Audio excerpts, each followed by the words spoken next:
Hey, how's it going out there? Rich Ramirez coming to you from Pismo Beach, California. And just want to talk a little bit about going through valleys. Now, um, I might have spoken about this in the past, and currently what we're doing at church is going through the Beatitudes for recovery. And as many of you know, I'm a recovering alcoholic. I have 3 years this past May, the end of May, so June 1st. But the word recovery in itself also stands for the 8 Beatitudes in Celebrate Recovery, and currently we are going through Principle 2, and the E in recovery is for earnestly believe that God exists, that I matter to Him, and that He has the power to help me recover.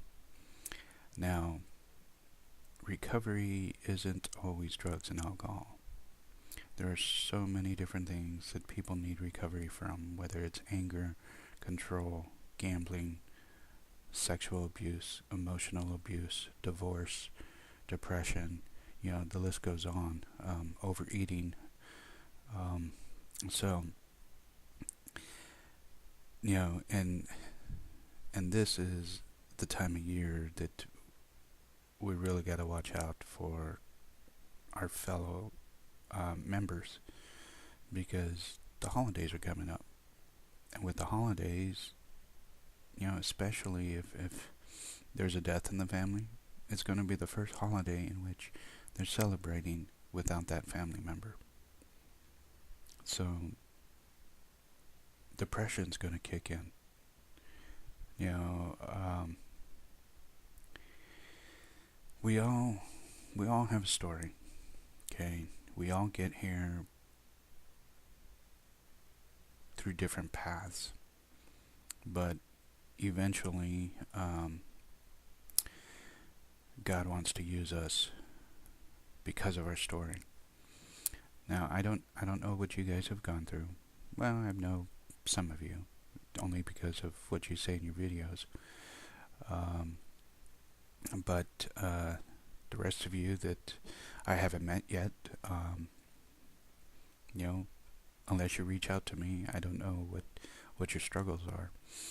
Yeah, and often, um, God makes us go through different struggles, not only for ourselves, but so that we're able to help other people when they come into our lives. Because had we not gone through that struggle, we would never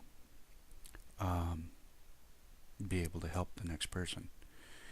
And I know recovery is one of the principles with AA is that it's anonymity. Okay, yes, you don't go around saying that you saw so and so in a meeting, but again, it's a personal choice. And if you don't come out and say what your struggles are, how is God going to be able to use your story with somebody else? So, it's a learning phase. You know, when you get into a new business per se, especially if it's online marketing, there's an education involved, and there's major skills that you need to know. If you're not a people person, you need to learn how to become a people person. What people skills do you need to learn? Okay? If you're not tech savvy, what technical skills do you need to learn? Um, and, uh, you know, you can outsource. That's no problem. You can definitely do that. Pay somebody else to do it. But if you want to learn something, take the time to do it. Okay? But you gotta go through your own struggle of getting there. Many times we come in here and we expect to have it overnight, and it doesn't work that way. It just, some people are blessed where it happens overnight, but it still takes time. Everything is in the list, okay? People follow you because of what you do. So if you're in a previous business and you learn to brand yourself, and if you decide to leave and go somewhere else, 9 times out of 10, that team that you built is going to turn around and follow you into the next team. So really, that's the only reason why somebody will be that successful that quick with a new company.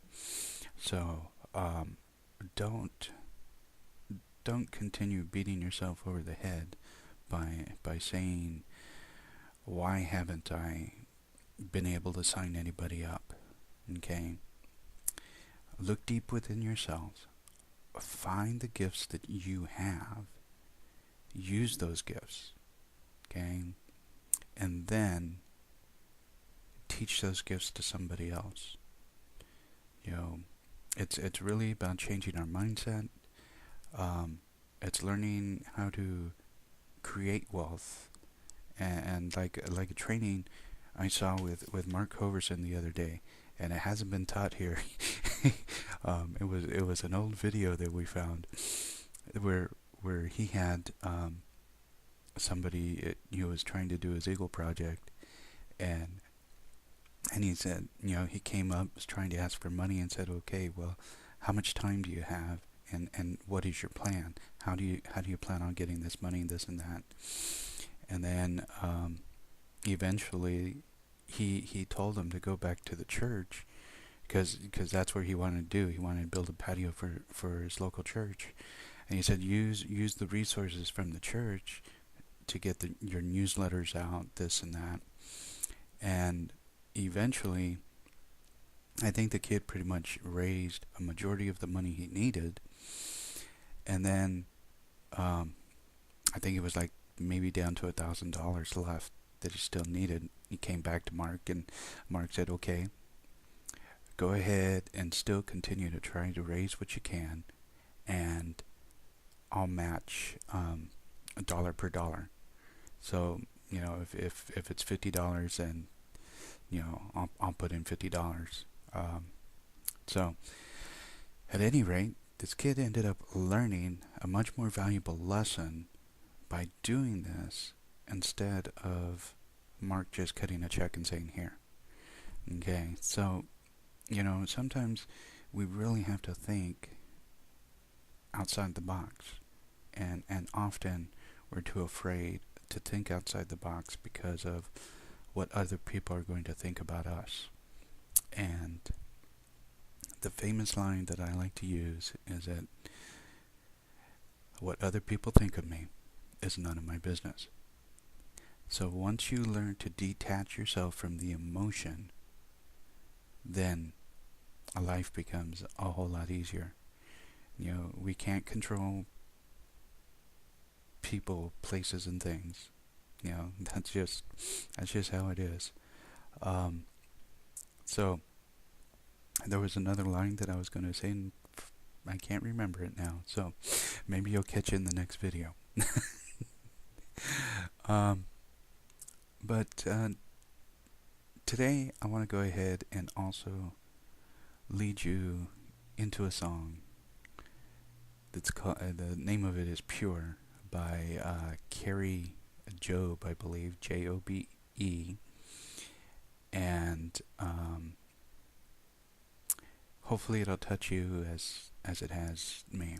So remember to do what you love with passion. Give yourself grace for the mistakes that you have made, and continuously grow at least 1% than the day before.